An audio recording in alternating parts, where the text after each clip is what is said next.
hari ini, saudara, anggur baru di dalam kantong yang baru. Saudara tahu, problem terbesar orang Kristen itu ada pada persoalan ini. Anggur baru, mereka menginginkan anggur yang baru, tetapi mereka tidak mau menghidupinya dalam kantong yang baru. Ya, sehingga perjalanan iman mereka tidak mulus. Ya, di sini ada persoalan antara keinginan roh, itulah anggur yang baru, dan keinginan daging, itulah kantong yang lama. Selama kita masih memiliki kantong yang lama, maka kita tidak akan pernah berhasil menikmati anggur yang baru. Sekali lagi, hari ini problem terbesar dari orang-orang Kristen adalah mereka ingin bertuhan, tapi mereka tidak ingin melepaskan keinginan daging mereka. Akibatnya mereka tidak bertumbuh. Akibatnya mereka tidak mengalami pertumbuhan dalam Tuhan. Dan kekristenan mereka menjadi kekristenan yang mundur. Ya, ingat bahwa kekristenan yang bertumbuh tidak tergantung dengan bagaimana orang memuji Tuhan. Ya, happy atau tidak gitu. Jingkrak atau tidak. Lompat atau tidak. Bukan itu. Tetapi inti daripada pertumbuhan iman yang benar adalah bagaimana dia bisa berdampak. Hidupnya bisa berdampak. Kita lihat firman Tuhan hari ini di dalam Injil Lukas pasal 5 ayat 36 sampai 37. Ia mengatakan juga suatu perumpamaan kepada mereka. Tidak seorang pun mengoyakkan secari kain dari baju yang baru untuk menambalkannya pada baju yang tua. Jika demikian, yang baru itu juga akan koyak, dan pada yang tua itu tidak akan cocok kain penambal yang dikoyakkan dari yang baru itu. Demikian juga, tidak seorang pun mengisikan anggur yang baru ke dalam kantong kulit yang tua. Karena jika demikian, anggur yang baru itu akan mengoyakkan kantong itu, dan anggur itu akan terbuang, dan kantong itu pun hancur. Tetapi anggur yang baru harus disimpan dalam kantong yang baru pula. Perhatikan. Jadi satu kali Yesus memberikan satu perumpamaan. Ya. Bagaimana orang-orang Yahudi, ya, yang memiliki agama Yahudi, iman mereka itu menitik beratkan kepada hukum Taurat. Yesus memberikan satu perumpamaan tentang seseorang yang mungkin memaksakan, ya, mengoyakkan secari kain dari baju yang baru untuk menambalkan pada baju yang tua. Kalau kita amati secara logika, ini tentunya ini tidak logis. Kalau mungkin ada baju saudara yang sudah lapuk, ya, yang robek, kemudian saudara pergi ke Sujuya Merdeka Mall, membeli baju yang baru, dan kemudian mengoyakkan baju yang baru dan menambalkannya pada baju yang lama. Ya. Kalau itu dipaksakan, maka dua-duanya akan koyak. Artinya, baju yang lama itu tidak akan mungkin bisa memuat baju yang atau kain yang baru. Demikian juga dikatakan tidak seorang pun mengisikan anggur yang baru ke dalam kantong kulit yang tua. Kenapa rupanya kalau dipaksakan? Maka kantong itu akan terbuang. Kalau misalnya ada seseorang menampung anggur yang baru ke dalam kantong yang sudah lapuk, maka kalau dipaksakan apa jadinya? Maka anggur yang baru itu, yang dituangkan itu, akan mengoyakkan kantong yang lama itu dan terbuang. Sudah dengarkan, ini adalah satu bentuk perumpamaan. Yesus memberikan perumpamaan ini. Kita perhatikan makna dari perumpamaan ini begini. Yesus ingin menyampaikan bahwa ajarannya adalah sesuatu yang baru dan segar. Itu sebabnya kalau tanpa pemikiran yang baru, maka kita akan punya problem yang besar dalam mengikut Tuhan. Ya. Kita akan menjadi Kristen yang hanya rutinitas, formalitas. Ya, rajin ke gereja mungkin, yes, rajin ke gereja. Tetapi kalau diselidiki apakah imannya bertumbuh, belum tentu. Ya, jadi makna dari perumpamaan ini adalah Yesus ingin menyampaikan bahwa ajarannya adalah sesuatu yang baru dan segar, yang membutuhkan cara hidup yang baru pula. Ajarannya tidak bisa dicampur adukan dengan cara hidup yang lama yang sudah usang, karena akan merusak keduanya. Coba bayangkan saudara, ini fenomena yang sedang terjadi hari dalam dunia kekristenan. Di satu sisi dia melakukan aktivitas rohani, tapi di sisi lain pikirannya nggak berubah. Ya, dengarkan saudara. Ini yang kemarin saya share di status WA saya dari TikTok dulu. Ya, bagaimana hari ini gereja mencoba melakukan pekerjaan Tuhan dengan cara duniawi. Ya, bangunan-bangunan gereja yang serba lux. Sebetulnya ini menyimpan pesan bahwa semakin kokohnya tembok pemisah antar denominasi. Dari kalangan Protestan, kalau tidak salah sekarang muncul sinode itu sekitar 40.000 dari kalangan Protestan. Termasuklah GPD, termasuklah di situ GB, termasuklah 40.000 sinode. Coba bayangkan kira-kira. Kenapa bisa begitu? Karena terjadi perpecahan. Dan perpecahan itu tentunya bukan kehendak Tuhan. Kalau kita lihat sekarang gereja berdiri, gereja baru berdiri, memang jamaahnya dari mana? Dari gereja lain kan? Betul nggak? Jadi bisa muncul satu gereja isinya 100% dari jemaat orang lain. Dan kelihatannya ada Roh Kudus di sana. Itu makanya saya kemarin menulis di Facebook saya tentang seorang penulis yang mengatakan kalau seandainya Roh Kudus diambil dari gereja, maka kelihatannya gereja akan terus berjalan, bahkan tidak ada bedanya. Tapi kalau itu terjadi di gereja mula-mula katanya, maka gereja akan berhenti. Sebab hari ini kita melihat ukuran dari pekerjaan roh adalah ketika ada nangis-nangis, demonstrasi, tumbang-tumbang dan jatuh-jatuh. Ya, apakah itu salah? Tidak salah, tapi bukan itu inti daripada pekerjaan Roh Kudus. Inti dari pekerjaan Roh Kudus adalah bagaimana gereja menjadi semakin dewasa, dia menjadi semakin berdampak. Itu sebabnya dengarkan baik-baik. Persoalan terbesar gereja hari ini adalah mencampur adukan. Di satu sisi ingin melayani Tuhan, di satu sisi dia ingin menghidupi, di satu sisi ingin dia beraktivitas secara rohani, tapi di sisi lain manusia lamanya tidak berubah. Ya, di ibadah doa hari Jumat kemarin saya menyampaikan pesan penting. Kalau di hari Rabu kemarin kan kita ibadah KTM di Balira, Manik Rambung. Dan sebagian memang izin karena hujan. Memang hujan deras ya. Ya kan? Kemudian Jumat kemarin saya konfirmasi. Saya ingin membuktikan betulkah alasannya karena hujan. Saya yakin betul. Itulah alasan yang paling kuat hari itu. Karena hujan, mereka jujur. Dan memang sudah hujan deras. Tapi kalau misalnya kemudian dinaikkan kemudian volumenya. Contoh hari Rabu kemarin bahwa setiap yang datang itu dibagi 5 juta per orang. Apakah hujan menjadi alasan? Tidak, berubah. Berarti begini, berarti fix. Alasan yang paling utama bukan karena hujan, tapi karena memang belum menemukan alasan yang lebih kuat daripada hujan. Siapa di sini yang pernah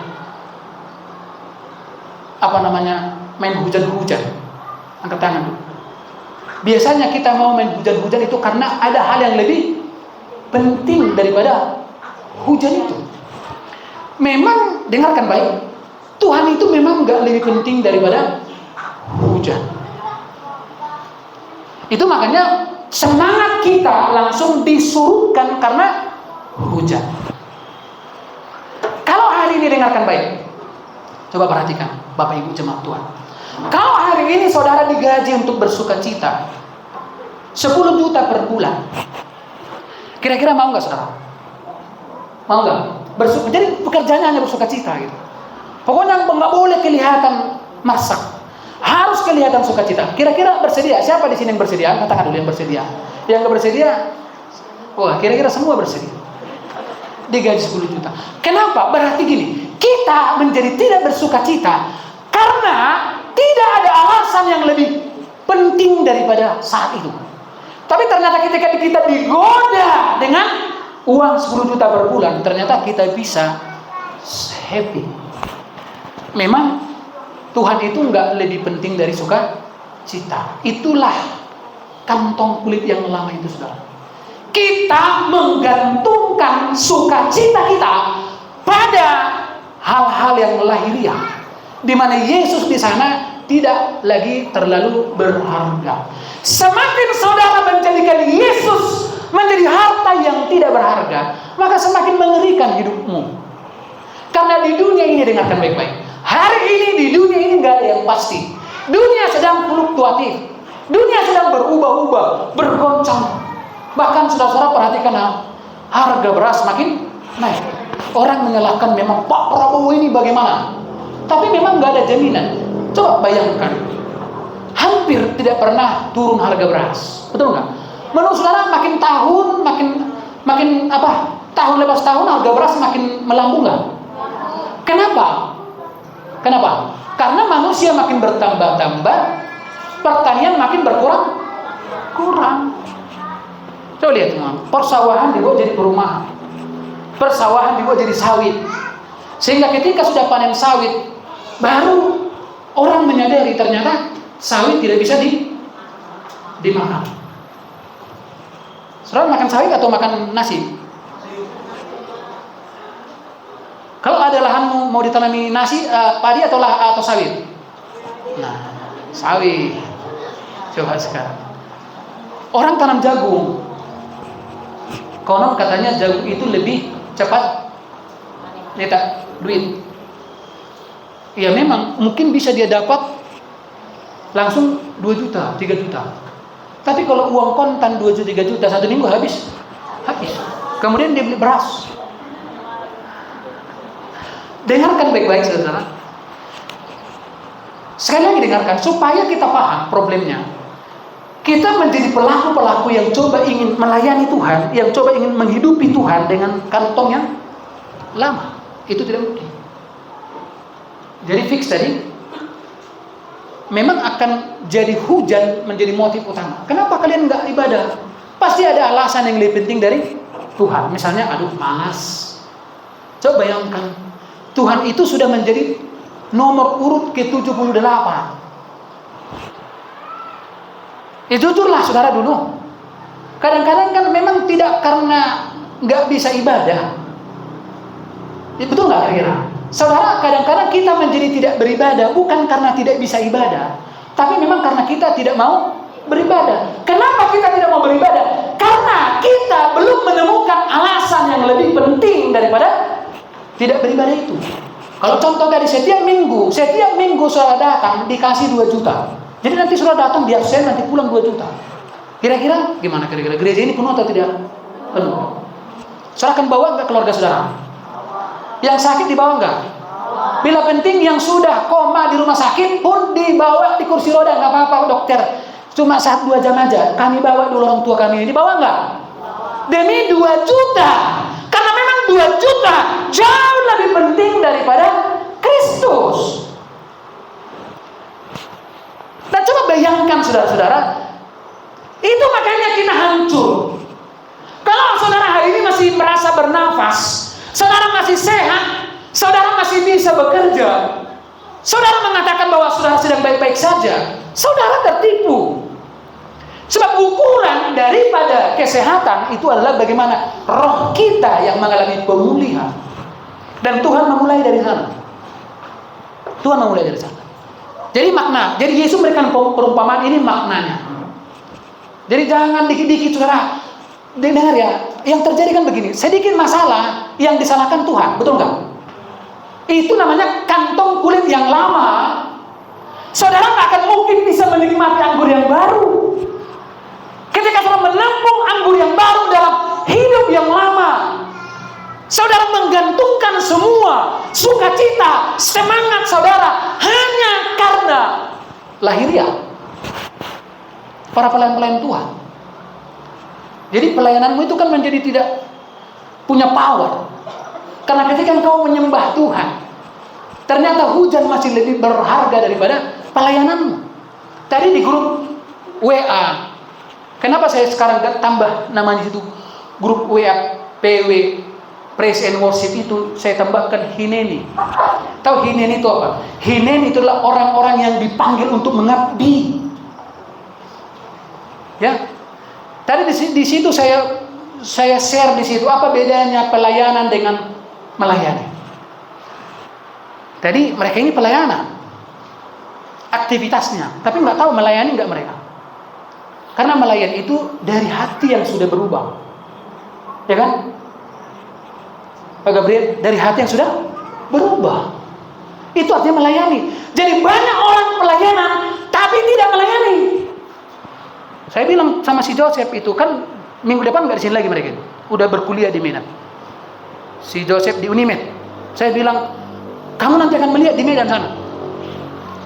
Para pelayan-pelayan Tuhan yang melayani, tapi lihat gaya hidupnya dunia. Banyak pelayan di gereja. Merokok, yes. Seks bebas, yes. Kenapa? Karena mereka apa? Pelayanan, aktivitas rohani, tapi tidak melayani. Itu makanya, ayo datang ibadah doa para pelayan, supaya kau punya hati yang melayani. Dengarkan baik-baik. Selama Yesus bukan menjadi yang terutama dalam hidupmu, maka perhatikan hidupmu akan selalu berantakan. Carilah dahulu kerajaan, maka semuanya akan semuanya. Kata semuanya ini sudah dengar. Itu lebih daripada apa yang sudah kalkulasikan. Kalau saudara mungkin berpikir anak saya yang penting cukup jadi PNS saja. Tapi ketika saudara mengutamakan Tuhan, sebetulnya jauh lebih dari situ Tuhan rancangkan untuk anak-anak. Haleluya. Kalaupun dia jadi PNS, minimal nanti karir terakhir adalah jadi sekda.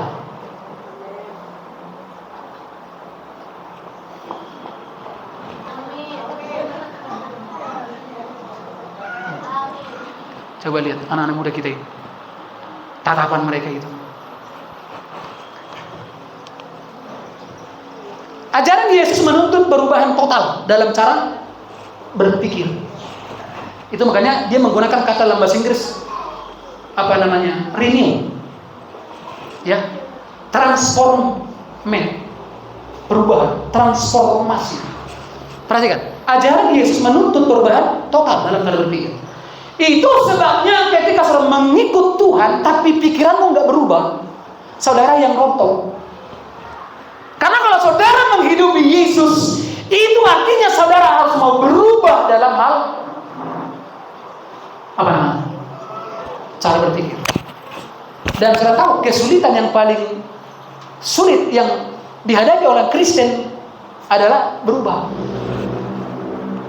Dia mau percaya Yesus tapi dia tidak mau berubah. Makanya dari tahun ke tahun imannya stagnan, nggak begitu-begitu aja. Ada masalah dikit, medele, ya kan?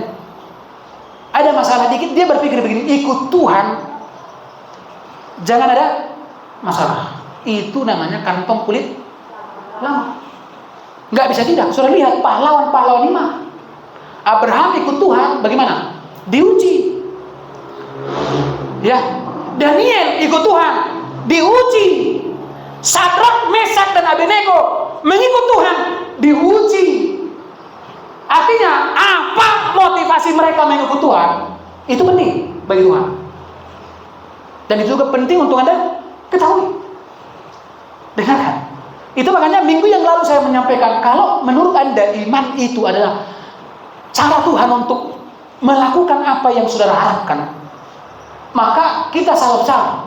Kalau itu menjadi ukurannya, iman mereka jauh lebih baik dari kita. Iman itu bukan cara Tuhan untuk melakukan apa yang kau inginkan, tapi iman itu adalah cara kita untuk masuk dalam kasih karunia Tuhan. Haleluya. Haleluya. Haleluya. Haleluya. Ketika segalanya tidak seperti yang kau harapkan, bahkan kelihatannya mulai hancur, tapi sudah tak berkata, Tuhan tetap baik. Ya, sukacitanya bertambah. Terima kasih Tuhan. Ya, itu kan seperti lagu itu. Jalan yang ku tempuh, kan itu, berputar di padang gurun. Jadi seperti kayak berputar-putar gitu. Tuhan, kok kau nggak sanggup? Nggak sanggupkah kau memberikan aku 50 juta bulan ini? Wah, enak kali itu bertuhan ya. Ada masalahmu berapa butuh kau? 30, nah 50. Ya, orang tua yang begitu, itu orang tua yang benar atau salah kalau dijadi orang tua? Setiap ada masalah anaknya dikasih. Berapa kau butuh? 10 juta aja Pak. Nah 20. Minggu depan udah habis Pak. Kan katanya. Berapa kau butuhkan? 50. Nah 70. Kalau Anda menganggap bahwa mengikut Tuhan harus seperti itu, maka itulah kantong kulit yang lama itu. Makanya ajaran Yesus itu menuntut perubahan total dari cara berpikir. Ketika engkau menerima anggur yang baru, maka itu artinya, dengarkan baik, saudara mulai didewasakan, saudara mulai tidak kekanak-kanakan lagi. Tahu anak-anak seperti apa? Contoh, sekarang saya kan punya aktivitas baru.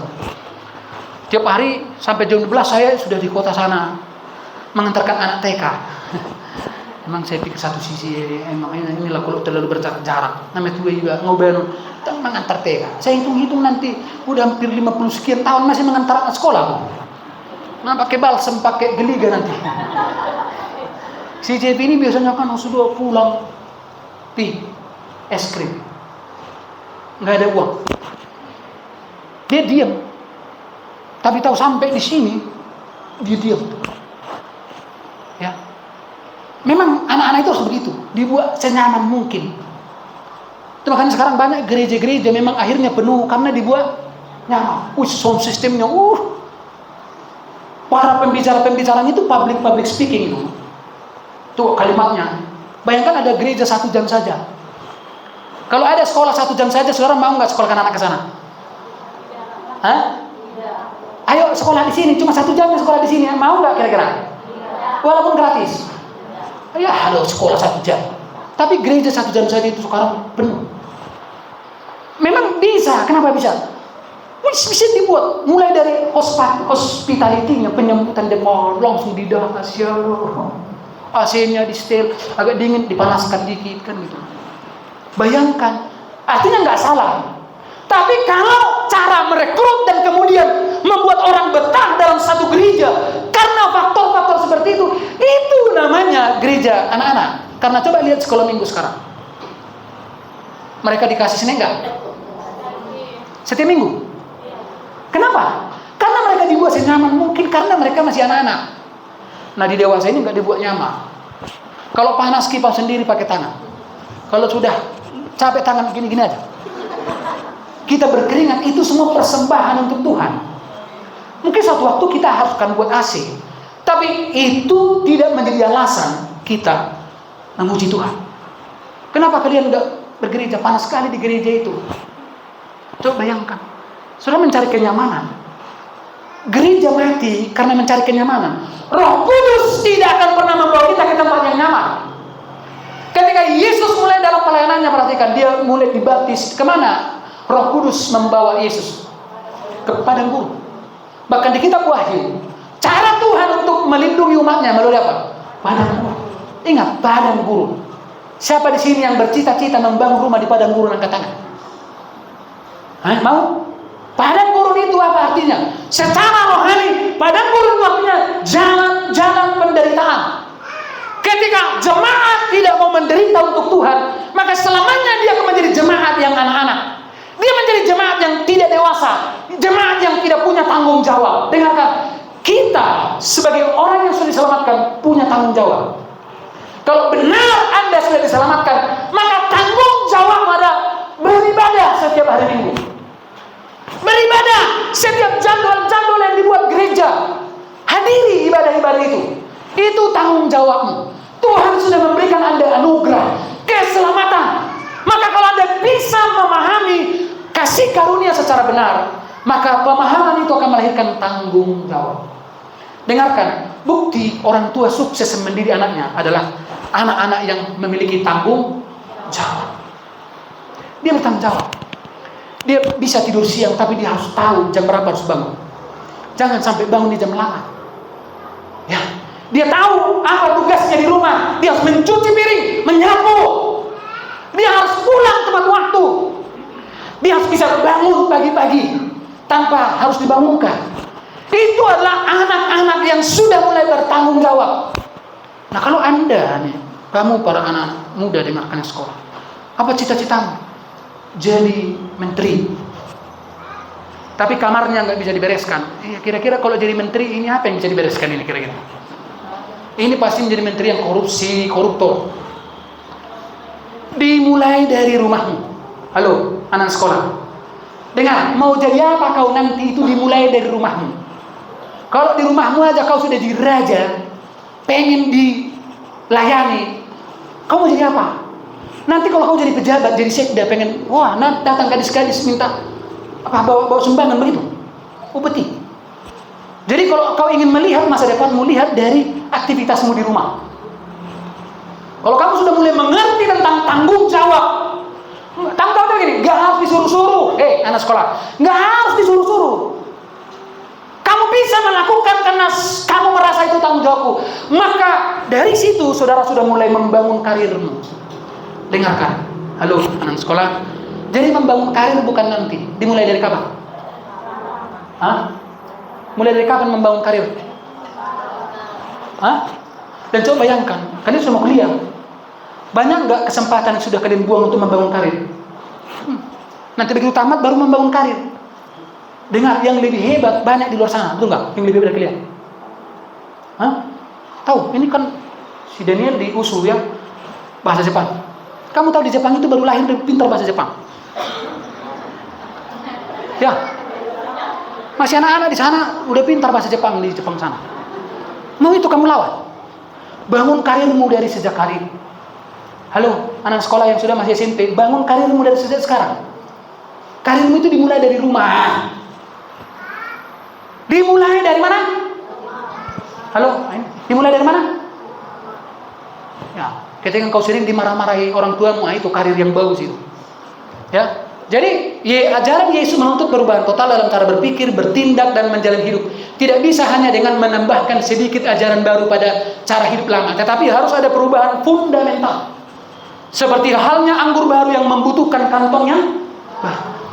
Itu makanya saudara nggak merasakan ada yang berbeda ikut Tuhan kan? Kenapa? Karena saudara masih kantong yang lama. Nggak akan bisa anggur yang baru ditampung dalam kantong yang lama. Harus kantong yang baru. Baru saudara akan merasakan sukacita yang lintas agama, lintas profesi. Apalagi antar lintas Sumatera, alias. Pokoknya saudara akan bilang, kok beda ya? Kenapa? Banyak utangku, tapi kok Tuhan. Jadi kalau dia naik kendaraan seringkali dia nangis. Tuhan. Dulu waktu membangun gereja ini, saya pernah dikejar-kejar hutang. Biasalah keluarga kan. Waktu itu butuhlah sekian puluh juta. Itu aku pakai uang 1 bulan. Ternyata 1 bulan nggak bisa, 2 bulan, 3 bulan akhirnya nggak kebalas-balas lagi lah SMS-nya. Masih SMS ya. Di telepon nggak kontak. Udah agak sungkan kali kurang. Sampai 6 bulan. Nahon nabura dia itu. Ada semua keluarga di telepon. Ay pasti ngatamu itu si Gio nih katanya. Salahku katanya. Udah dan bukan dia yang salah, aku yang salah. Gitu. Tapi waktu itu tetap saya merasa sukacita. Aku udah Tuhan, aku tahu Tuhan. Dan masuk belum membayar. Itu namanya sukacita lintas keadaan. Dengar, saudara nggak akan bisa hidup mengalami surgawi. Saudara masih tetap kedagingan aja, kedagingan. Hanya gara-gara nggak bisa beli daging dia marah-marah tuh. Ada orang untuk makan panggang aja harus berutang. Ya, kemarin tanding kita makan panggangnya, bikin 1,5 kilo. Wah, ternyata ketemulah tandingan ini, anak-anak muda ini makan panggang kami sama si Daniel sama si Joseph. Tambah lagi lah, ditambah lagi mungkin 1/4 kilo lagi tuh, berapa kilo lagi tuh, 2 kilo lagi. Tetap tewas. Ada daging, puji Tuhan, amin. Enggak ada daging, puji. Nanti kalian berkuliah baik-baik aja. Gak usah terlalu banyak menuntut. Mahasiswa memang bisa menuntut pada pemerintah, tapi jangan menuntut pada orang tua. Kalau nanti nggak begini, aku nggak begitu. Les, bangun karir dari sekarang. Kalau masih ada uang mama, masih ada bilang. Bernyanyi lah engkau di situ. Lampu-lampu merah. Ya. Jadi mahasiswa yang semangat. Amin. Kemarin saya bilang sama mereka, kalian hafal dulu lagu itu. Napina burhatni hapuso. Cuman bedanya orang yang diberangkatkan dengan iman. Kadang-kadang iman dan nekat itu susah dibedakan. Diberangkatkan dengan iman atau nekat. Ya memang iman itu bukan nekat. Iman itu butuh punya pertimbangan yang matang. Jadi ingat ya, ajaran Yesus itu menuntut apa? Perubahan total dalam cara berpikir. Roma pasal 12 ayat 2. Janganlah kamu menjadi serupa dengan dunia ini, tapi berubahlah oleh pembaruan budimu sehingga kamu dapat membedakan manakah kehendak Allah. Nah, ini kita. Kalau pikiran kita nggak berubah, kita nggak bisa membedakan yang mana kehendak Tuhan. Sehingga kita merasa mungkin kehendak Tuhan ini, mungkin kehendak Tuhan ini, yang mungkin inilah makanya sering terjadi kemungkinan. Dengar, saudara ingin membuat sesuatu, mungkin saudara mungkin seperti gaya-gayanya si Abraham lah kan, datang istrinya siapa waktu itu? Si Sarah. Dia bilang sama suaminya, mungkin melalui rahim saya. Melalui datanglah si Abraham. Oh, oke, katanya. Patang lipat cinta. Oke. Tuhan enggak membuat jalan seperti itu, Saudara. Sehingga apa yang baik, apa yang berkenan kepada Allah dan yang sempurna. Soalnya lihat nanti bahasa Inggris kata berubahlah itu menggunakan kata transformation. Apa itu transformation? Transformasi, perubahan. Secara etimologi, kalau bisa baca nanti. Itu artinya perubahan total. Ya, perubahan total, bahkan termasuk perubahan wujud. Ya. Dalam terjemahan versi mudah dibaca, dia menggunakan kata begini. Jangan mengubah dirimu menjadi seperti orang dunia ini. Lihat. Dunia ini, coba lihat. Cara kerjanya beda dengan cara kerja anak-anak Tuhan. Tetapi biarlah Allah mengubah bagian dalam dirimu dengan cara berpikir yang baru. Halo, nggak peduli. Udah berapa tahun kau jadi jemaat GBD Sion? Ya, tunggu dulu ya. GBD Sion Simarimbun itu mulai tahun 2000 berapa ya? Dimulai 2000 di sini Simarimbun 2012 lah mungkin. Aku dari situ mulai tahun 2007. Nggak penting. Saudara sudah berapa lama jadi orang Kristen? Kalau pikiranmu nggak berubah, halo bapak-bapak, nggak penting. Kamu jadi jemaat GBD Sion, jadi jemaat mana kalian GBD? Kalau nggak berubah, itu bukan jemaat Tuhan. Yang penting itulah perubahan pikiran. Amin. Amin. Karena sesudah saudara ditangkap Tuhan menjadi anaknya, firman itu merenew kembali. Apa itu? Mengubah cara berpikir. Ya. Jangan mengubah dirimu menjadi seperti orang dunia ini, tetapi biarlah Allah mengubah bagian dalam dirimu dengan cara berpikir baru. Jadi kamu akan mampu memutuskan dan menerima yang dikehendaki Allah bagimu. Kamu akan dapat mengerti yang baik dan yang menyenangkan baginya dan yang sempurna. Ini penting, coba lihat. Kamu akan mampu memutuskan dan menerima. Kadang-kadang kita udah putuskan tapi nggak kita terima hasilnya kan? Di dunia ini semuanya ada konsekuensi. Bebas nggak memilih? Bebas nggak memilih? Bebas. Tapi bebas nggak konsekuensi? Nggak bebas. Setiap pilihan ada konsekuensi. Contoh dalam kehidupan kita begini ya, tentang perumpamaan tadi. Ini bisa diartikan bahwa seseorang yang sudah lama menganut suatu sistem kepercayaan atau gaya hidup Akan sulit menerima ajaran baru yang radikal jika tidak ada perubahan mendasar dalam diri. Contoh, ini makanya paling susah di dunia ini adalah mengubah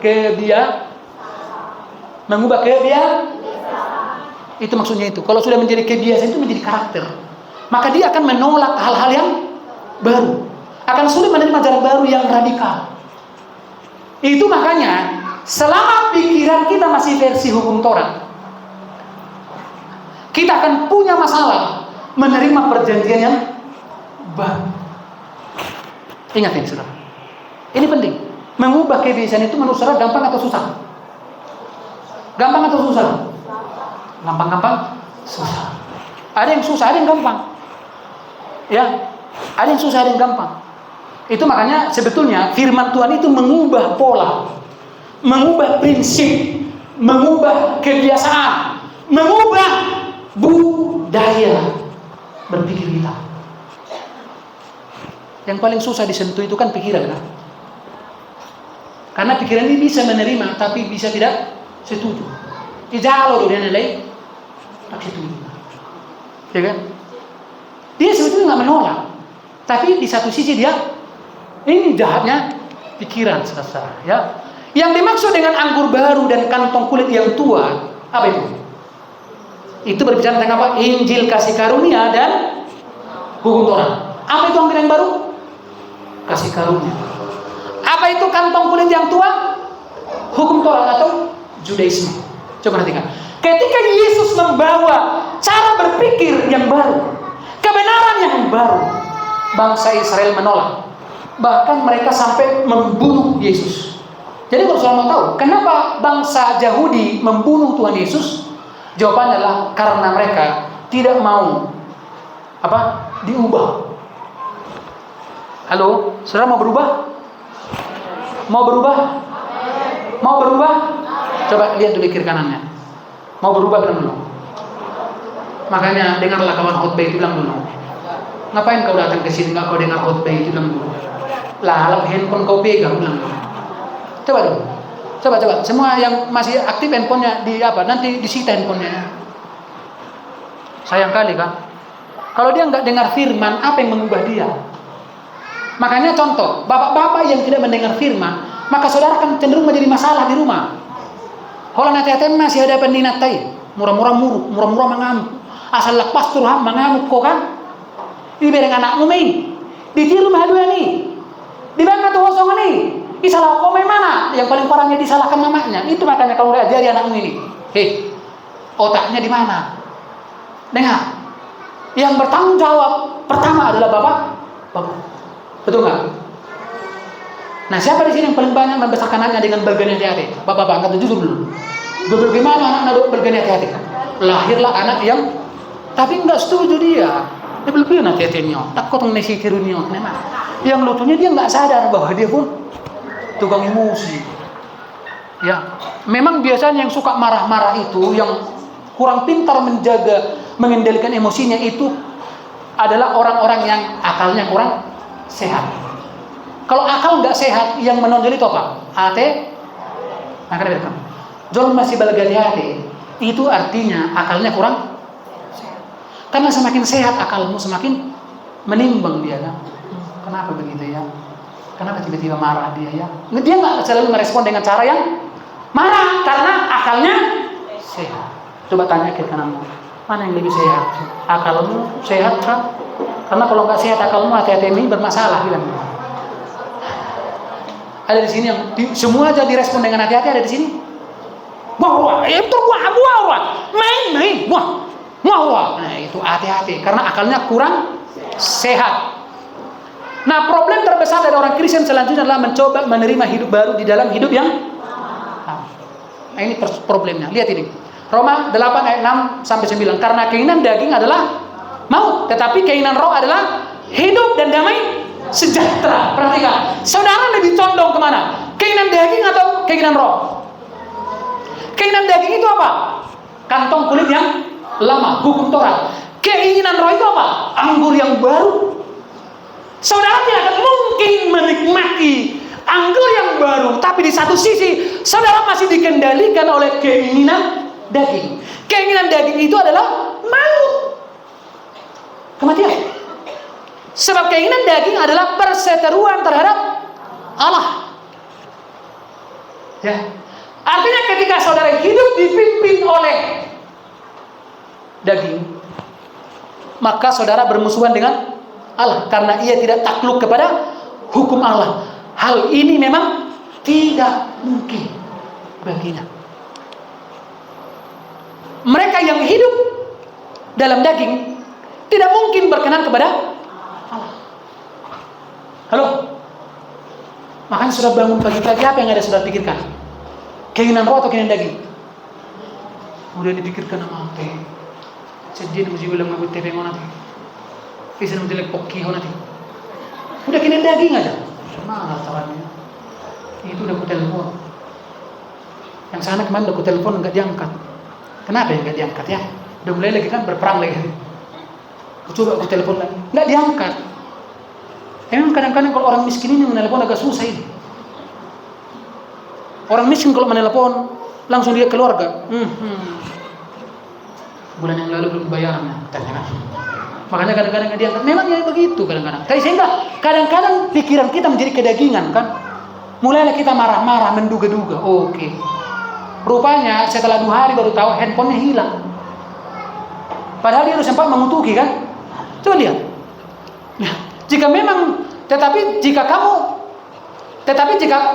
kamu tidak hidup dalam daging melainkan dalam roh. Jika memang roh Allah diam dalam kamu, tapi jika orang tidak memiliki roh Kristus, ia bukan milik Kristus. Ya, jadi hidup yang baru itu artinya apa, Saudara? Anggur yang baru itu harus ditampung dalam hidup yang baru. Amin. Dengar, hari ini lagi contoh begini. Hidup yang baru itu bukan lagi hidup yang suka-suka, tapi hidup yang dituntun oleh Roh Kudus. Enggak selalu lagi hanya seperti keinginanmu dilakukan Tuhan. Kalau harus Tuhan lakukan seperti keinginanmu itu artinya Anda ada Kristen anak-anak. Anak-anak bisa nggak dikasih masalah? Nggak bisa, dia langsung nangis. Saudara bisa nggak dikasih masalah? Bisa nggak? Bisa nggak? Tergantung dia dewasa atau orang yang tidak dewasa. Kalau dikasih masalah dikit aja, masalahnya jadi banyak. Bilang dulu itu kiri kanan. Orang yang tidak dewasa bilang dulu. Dikasih masalah dikit aja, masalahnya jadi banyak. Dan yang paling parah bilang dulu. Orang yang tidak dewasa suka mencari masalah, tapi tidak mau dapat masalah. Bilang dulu itu kan. Dia nggak bertanggung jawab. Kalau saudara cari masalah terus dapat masalah, adil nggak itu? Adil nggak? Halo, adil nggak? Saudara yang suka-sukanya makan jam berapa, kemudian kena asam lambung, terus kemudian Tuhan, penderitaan apa lagi nih Tuhan karena namamu katanya. Datang Tuhan, namaku, asam lambungmu kok namaku? Karena kalau kau ikut aku, malah kau sembuh dari asam lambung. Semakin berkualitas iman seseorang, semakin sehat lambungnya. Coba tanya kiri kanan, sehat nggak lambungmu? Bilang dulu. Halo, tanya dulu bagus-bagus, sehat nggak lambungmu? Bilang. Langsung biru lah dia, ketahuan dia nggak sehat. Karena pikiran yang buruk itu yang dihantam apa? Perut yang dihantam. Makanya kalau orang udah stres, perutnya yang bermasalah. Mohon maaf, kadang mau buang air besar tapi nggak keluar gitu kan. Itu yang paling stres kan. Jadi saudara yang masih lancar buang besar, puji Tuhan lah. Ada orang sampai setengah hari di WC begitu, mengudun. Oh Tuhan, sampai panggil Tuhan dia. Tuhan, berputar-putar dalam perutnya itu kan. Makanya aku bilang sebetulnya betapa tergantungnya kita dengan Tuhan. Betul nggak? Coba besok pagi satu aja mata saudara nggak bisa terbuka, satu aja, mengganggu nggak itu? Coba, Pak Arga mengganggu nggak itu? Kira-kira kalau satu aja nggak bisa buka, hah? Jadi kalau masih bisa dibuka dua-dua, katakan puji Tuhan, begitu. Amin. Tuhan yang memberikan mata terbuka begini, atau begini nggak bisa ditutup. Coba, tiba-tiba nggak bisa ditutup. Udah seminggu pagi nggak bisa ditutup. Mana kira-kira? Atau mau dites dulu? Ayo, gimana? Parahnya mau tes dulu? 1 minggu aja. Udah datang apa, semua apa, binatang-binatang nggak bisa ditutup, bayangkan. Jadi kalau masih bisa ditutup begini, katakan puji Tuhan. Sedangkan nggak bisa kututup aja, Tuhan bilang puji Tuhan, apalagi masih lancar kali ini. Wah, oh Tuhan, bilang begitu, ya. Jadi jangan bilang dulu kita, makanya jangan cari masalah, bilang dulu. Nah lihatlah sekarang kan kena masalah kau kan. Makanya jangan mendele kau bilang. Jangan bilang ini karena Tuhan, bilang begitu. Kita ini kadang-kadang suka melempar, ya. Kasih karunia itu menitik beratkan kepada apa? Pekerjaan atau keinginan roh. Sedangkan hukum Taurat atau Judaisme menitik beratkan kepada pekerjaan keinginan. Jadi anggur yang baru itu apa maksudnya itu? Keinginan roh. Sedangkan kulit kantong yang lama itu berbicara tentang keinginan daging. Jadi saudara nggak akan bisa menikmati kasih karunia kalau saudara masih kedagingan. Maka dengar, kasih karunia itu dengar. Kasih karunia adalah salib bagi daging kita. Sama-sama katakan, kasih karunia adalah salib bagi daging saya. Sehingga kasih karunia itu saudara membuat daging kita itu ya ditekan. Sebelum kita menerima kasih karunia suka-sukanya nggak marah-marah. Sesudah terima kasih karunia malah tambah marah-marah dia. Sebelum saudara menerima kasih karunia, saudara bebas tidak mengampuni. Nah sekarang saya sudah terima kasih karunia, bisa nggak begitu? Nggak bisa. Makanya tadi dibilang begini. Dengar ini. Tetapi jika orang tidak, tetapi kamu tidak hidup dalam daging, melainkan dalam roh. Jika memang roh Allah diam dalam, coba dulu tanya kiri kananmu, ada nggak roh Allah di sini? Bilang dulu. Ada nggak roh Allah? Bilang dulu. Ya. Tetapi jika orang tidak memiliki roh Kristus, ia bukan milik Kristus. Nah, Roma 8 ayat 1-5, demikianlah sekarang tidak ada penghukuman bagi mereka yang ada dalam Kristus Yesus. Roh yang memberi hidup telah memerdekakan kamu dalam Kristus dari hukum dosa dan hukum maut. Sebab apa yang tidak mungkin dilakukan hukum Taurat karena tidak berdaya oleh daging telah dilakukan oleh Allah dengan jalan mengutus anak sendiri dalam daging. Yang serupa dengan daging yang dikuasai dosa, karena dosa ia telah menjatuhkan hukuman atas dosa dalam daging supaya tuntutan hukum Taurat digenapi di dalam kita yang tidak hidup menurut daging tapi menurut roh. Ayo saudara, hidup menurut daging atau menurut roh? Menurut daging atau menurut roh? Daging atau roh? Ya. Sebab mereka yang hidup menurut daging, perhatikan, memikirkan hal-hal yang dari pokoknya ayo dipikirkan semua kedagingan. Coba bayangkan, ini yang membatasi kita menikmati berkat Tuhan. Masalahmu itu kadang-kadang itu jadi berkat bagimu. Ketika segala sesuatunya tidak berjalan seperti yang kau harapkan, kalau saudara menurut keinginan roh, itu bisa menjadi jalan patema. Disitulah saudara dibentuk untuk bertumbuh. Amin. Amin. Amin. Jadi pertumbuhan iman itu terlihat ketika ada masalah, tapi dia tidak bermasalah. Bilang kiri kananmu, pertumbuhan iman itu terlihat kawan. Bilang itu. Ketika engkau menghadapi masalah, tapi engkau nggak bermasalah. Bilang dulu. Oh, mitorma gue rekel, mau nih gitu. Apalagi nung biasa parekel, tiba-tiba mulai nang mekel kan soalnya agak gula di balik portivo nanti. Asal dia bilang, tiba-tiba jadi alim ulama man. Shalom. Ya shalom. Coba bayangkan, ya. Sebab mereka hidup menurut daging, memikirkan hal-hal yang dari daging. Mereka hidup menurut roh, memikirkan. Jadi setiap orang yang hidup menurut roh begini, setiap ada kejadian, dia selalu bertanya dua hal. Yang pertama, kenapa Tuhan? Dan untuk apa? Kenapa dan untuk? Yang pasti Tuhan mengizinkan semuanya. Enggak mungkin untuk menghancurkanmu. Kecuali Anda sendiri yang mau hancur. Ya. Dengar, semua Tuhan atur. Haleluya. Ekilmu piano yang diatur. Aduh dasar nina tau mekel. Nggak boleh diatur Tuhan mah. Mau gajinya makai do ukuran nina tau mekel. Makanya berubah-ubah lagu neng kan. Minggu pertama baru gajian, lagunya apa? Ya. Selalu baru. Mulai masuk minggu ketiga, Allah mengerti, Allah peduli. Minggu terakhir apa? Saat tiada jalan. Coba, nggak ada lagi nanti kalau dia bikin status, nggak ada lagi berkat melimpah itu lagi di minggu terakhir. Dengar, dasar Anda bersuka cita pun sekarang diuji Tuhan. Kenapa Anda bersuka cita? Kalian yang berjalan di bisnis lancar? Selama lancar bisnis, ona tawekelna. Kalau dak lancar bisnis, rone saping ning, eda sojo isi. Serius sih.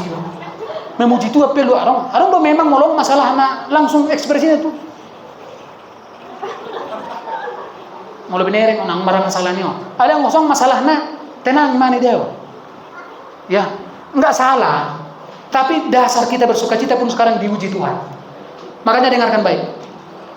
Saudara nggak akan pernah bisa menikmati kasih karunia kalau masih kantongnya. Makanya kantong yang lama ini sekarang yang diubah oleh Tuhan. Ya, diubah. Maka yang tidak mau berubah dia laikan tergilas. Saudara masih pernah lihat Nokia? Kenapa Nokia sekarang nggak kelihatan lagi? Karena nggak mau berubah. Jadi siapapun yang tidak mau berubah, dia akan tergilas. Pangit cahi manono nas boleh berubah. Biar kamu mah gereja GBDC ini, mau biar kami mau tik, nak lewat kami holat turun nama mobil parkir mana kan? Coba, kalau siapapun yang tidak mau berubah, dia akan tergilas. GBDC pangit cahi. Bilang dulu kiri kananmu, jangan jadi sepangit cahi, bilang dulu. Ada di sini suka ngejek. Galatia 5 ayat 16-17 maksudku ialah hiduplah oleh roh, maka kamu tidak akan menuruti keinginan daging. Sebab keinginan daging berlawanan dengan keinginan roh, dan keinginan roh berlawanan dengan keinginan daging, dan keduanya bertentangan sehingga kamu setiap kali tidak melakukan apa yang kamu perhatikan. Kalau saudara ingin menghentikan keinginan daging, maka tidak ada pilihan lain. Saudara harus memilih apa? Hidup oleh roh. Ini kesimpulannya, saudara. Perumpamaan ini mengajarkan bahwa ajaran Yesus membutuhkan cara hidup yang, coba sama-sama yang di belakang sampai yang depan, coba kita baca ini. Ini kesimpulannya. 1, 2, 3. Perumpamaan ini mengajarkan bahwa ajaran Yesus membutuhkan cara hidup yang baru, yang segar, dan yang tercampur dengan cara hidup lama. Yesus membawa pembaruan yang membutuhkan perubahan total, bukan sekedar tambal sulam. Siapa yang pernah lihat tambal sulam? Jalan tambal sulam yang seborna sana di tambal sulam itu namanya. Enggak bisa begitu. Saya ingin kasih karunia dirombak total. Halo, dirombak total. Doh tuekel ngupe di rombak. Puasa mekel. Kenapa saudara ketawa? Itu pun diselidiki Tuhan sampai ke sana. Ya kan?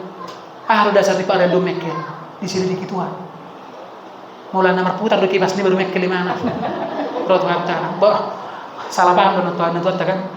Masih buami marputar terus kibas ni kan? Ulu masih pada 2 minggu nang marputar. Nah, aku mekel ni. Ijau begi tigang memang contoh. Roma ada. Nak mau atau ya? Rusak mau susi. Yang tadinya dia periang sekarang jadi meriang. Sampai ke situ pun Tuhan selidiki semua. Amin. Bahkan kenapa saudara bisa duduk di sini mendengarkan khotbah bisa sampai 1 jam? Kita enggak di gereja 1 jam saja. Kami di gereja Pak 2 jam saja. Coba nanti kasih cari dulu singkatan itu ya. Gereja 1 jam saja itu apa singkatannya? Jadi kalau gereja 2 jam saja apa itu? ODGJ. Ya kan? Nah sekarang si Bobi aja sampai dibuat sampai jam 4 sore. Gereja sekarang udah mau diringkas jadi 45 menit. Nggak tahu lah, bayangkan. Tahu nggak? Karena memang sekarang udah sistem transfer. Bayangkan kalau di kampung-kampung itu gereja jam saja. Ngasih persembahannya itu nanti ada khusus cepat. Karena 1 jam. Lewat 1 jam nanti hari Minggu nggak datang lagi mereka. Tidak ada di mana tinggalnya ibu, ada yang bisa kami bantu ibu. Mungkin ibu ada termasuk golongan yang di garis kemiskinan. Nanti akan kami support, kami akan support ya. Kami akan support ibu, support. Sehingga kenapa kalian gereja di sana? Di sana ada sembako. Setiap kali kami gereja ada di situ sembako, beras 5 kilo, telur segala macam. Gerejanya penuh. Itu adalah penghinaan bagi tubuh Kristus. Gereja adalah tempat kita direnew kembali, diubah cara berpikirnya. Haleluya. Perhatikan ya, Yesus membawa pembaharuan yang membutuhkan perubahan total. Siapa di sini yang sering tampil sulap? Nah, Anda salah paham. Kasih karunia itu merombak total. Haleluya. Haleluya. Mari kita bangkit berdiri sekarang.